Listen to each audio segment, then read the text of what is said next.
This presentation gives a short introduction to the paper Generating Utilization Vectors for the Systematic Evaluation of Schedulability Tests, published at RTSS 2020. This research was done by David Griffin, Ian Bate, and myself, Rob Davis, at the Real-Time Systems Research Group at the University of York. The focus of this research is on the Dirichlet Rescale or DRS algorithm. This algorithm has a relatively simple signature. It returns a vector of n components, or utilization values, such that the sum of the component values adds up to the total utilization required.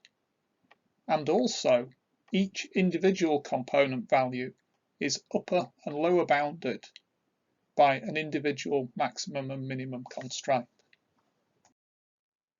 There are three key criteria for algorithms that generate utilization vectors. These are uniformity, meaning the vectors of utilization values that are generated must be unbiased. In other words, the vectors must be uniformly distributed within the valid region determined by the constraints.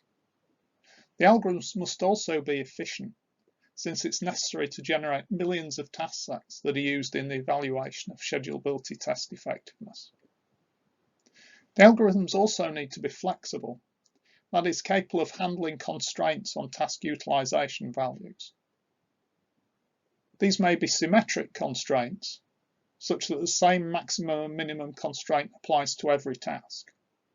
Or, and this is new to the DRS algorithm, asymmetric constraints, where individual maximum and minimum constraints apply to each individual task.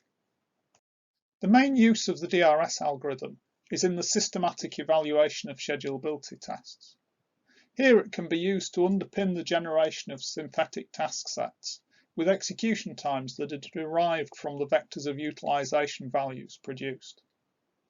The DRS algorithm supports asymmetric constraints.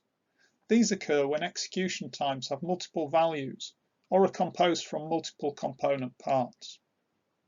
Hence, DRS is useful in modelling mixed criticality systems, which have both a low criticality and a high criticality execution time for each task, with the former upper bounded by the latter.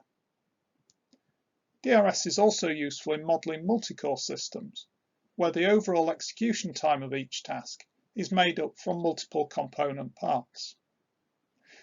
It can also be used to model typical and worst-case execution times, execution and self-suspension, and execution and resource locking. The main design aim of the DRS algorithm was to support asymmetric constraints, whilst also addressing the drawbacks of prior work in this area.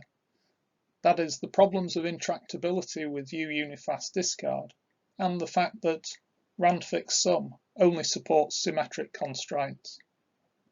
The basic concept of DRS is to generate a point in the standard simplex, and then if it's not in the valid region, demarked by the constraints, to make a series of transformations, shifting the coordinates of the point until it is within the valid region.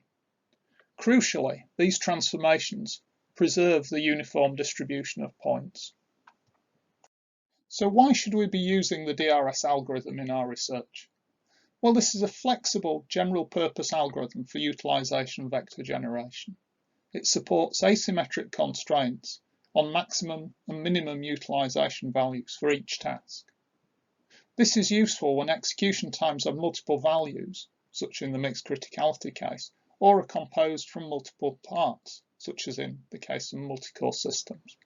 It's also useful for tailoring task sets to specific problem requirements, limitations, or domain-specific constraints. The DRS algorithm has high performance and supports efficient generation of task sets with cardinality up to 100, or indeed up to 200 with a commensurate slowdown in performance. The Python source code for DRS is publicly available and permanently archived.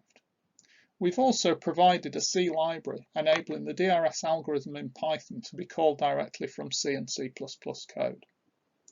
For more information on the DRS algorithm, see the paper and longer presentation.